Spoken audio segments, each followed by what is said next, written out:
Oke, selamat kembali dengan YouTube channel Solih Supriyadi hadir untuk para siswa-siswi SMP kelas 7 pada khususnya dan kami persembahkan untuk semua pencinta YouTuber. Saat ini Solih Supriyadi akan memberi pembelajaran yang sangat asik dengan Kingdom Animalia. Jangan lupa subscribe dan nyalakan loncengnya. Yang akan kami bahas adalah cara hidup Kolentrata, ya. Jadi Kolentrata ini termasuk Kingdom Animalia. Dalam pembelajaran ini kami akan memperjelas tentang cara hidup Kolentrata.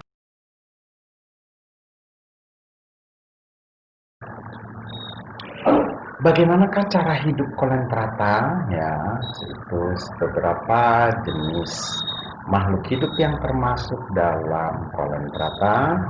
Nah, yang akan kami persembahkan adalah bagaimanakah cara hidupnya, gitu ya. Kolentrata hidup secara bebas, secara heterotrof dengan memangsa plankton dan hewan-hewan kecil yang ada di air, gitu ya. Itu Kolentrata. Jadi dia hidupnya itu sangat bebas, ya, melayang-layang di air, ya. Nah, bebas itu untuk mendapatkan mangsa makanan-makanannya dalam jenis plankton dan hewan-hewan kecil. Mangsa yang akan dia makan itu akan menempel pada knodosit dan ditangkap oleh tentakel untuk dimasukkan ke dalam mulut. Jadi, mangsa yang berada di dalam air itu jika menempel pada knodosit itu akan langsung ditangkap oleh tentakel dan dimasukkan ke dalam mulut Kolentrata.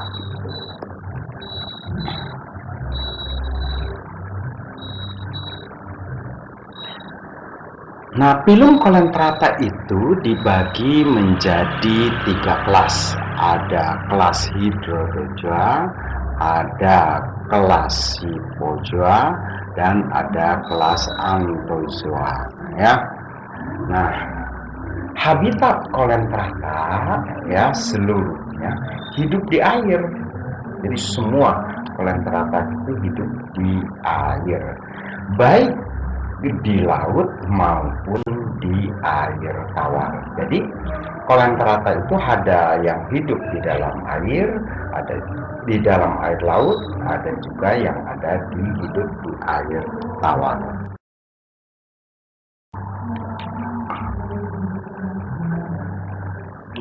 Sebagian besar hidup di laut. Jadi kebanyakan Kolentrata hidup di laut secara soliter atau berkoloni, ya. Jadi hidupnya di laut itu secara berkoloni atau secara soliter. Nah, Kolentrata ini ada yang melekat pada bebatuan atau benda lain di dasar perairan dan tidak dapat berpindah untuk bentuk polip, ya. Ada di dasar dan dia akan menempel, ya, di makhluk atau benda lain. Sedangkan Kolentrata yang memiliki bentuk modusa dapat bergerak bebas, melayang di air. Jadi dia akan melayang-layang di air, ya. Nah, itu untuk modusa.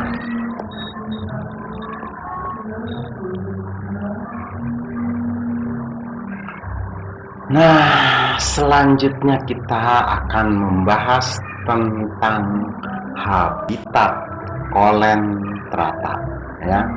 Habitat Colentrata. Colentrata hidup bebas secara heterotok, ya. Jadi hidup bebas secara heterotok dengan memangsa plankton yang melayang-layang di air maupun hewan-hewan kecil yang melayang-layang di dalam air, gitu ya. Jadi makanan-makanan kecil dan plankton itu akan dimangsa oleh Colentrata.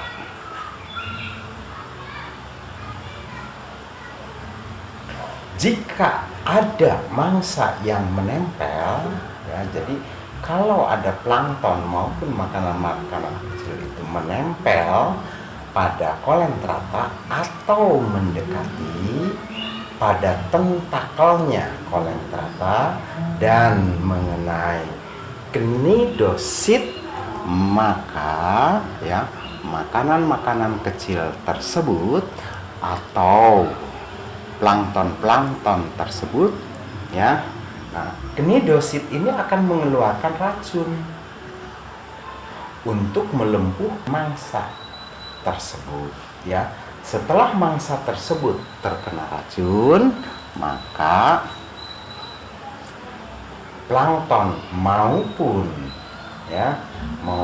binatang-binatang kecil itu akan dimangsa, ya, setelah lumpuh dan ditangkap oleh tentakel. Jadi ditangkap, dimangsa, selanjutnya akan dimasukkan ke dalam mulut.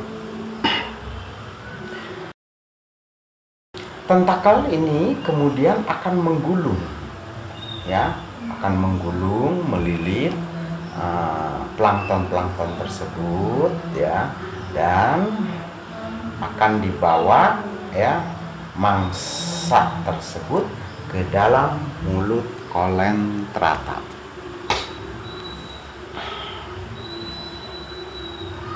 Nah, bagaimanakah cara reproduksi Colentrata, atau bagaimanakah cara melahirkan, kalau dikatakan melahirkan, atau untuk melangsungkan kehidupannya, ya, yaitu reproduksinya Colentrata ini, maka Colentrata ini reproduksi terjadi secara aseksual dan secara seksual, begitu ya.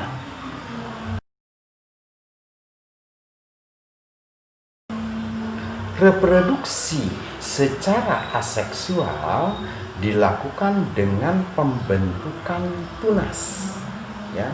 Jadi Colentrata ini akan membentuk tunas-tunas. Tunas-tunas itu hasil reproduksi aseksual, ya. Jadi hasil reproduksi aseksual.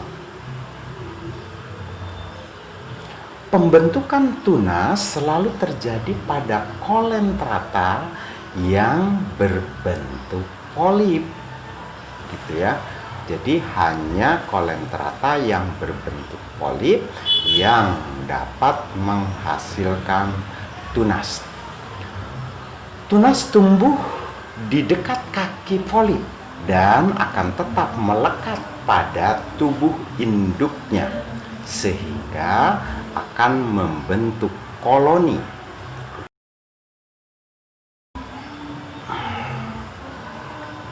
Reproduksi seksual dilakukan dengan pembentukan gamet, ovum dengan sperma, ya, ovum dengan sperma.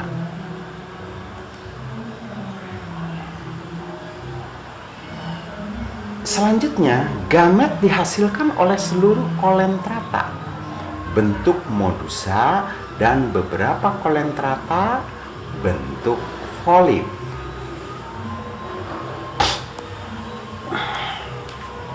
Contoh kolentrata berbentuk polip yang membentuk gamet adalah hidra, ya. Jadi hidra ini membentuk polip, ya. Oke, itulah yang bisa saya hadirkan di hadapan kalian, ya. Mudah-mudahan pembelajaran ini sangat bermanfaat untuk kalian yang khususnya anak-anak SMP kelas 7, dan banyak terima kasih telah mengunjungi channel ini.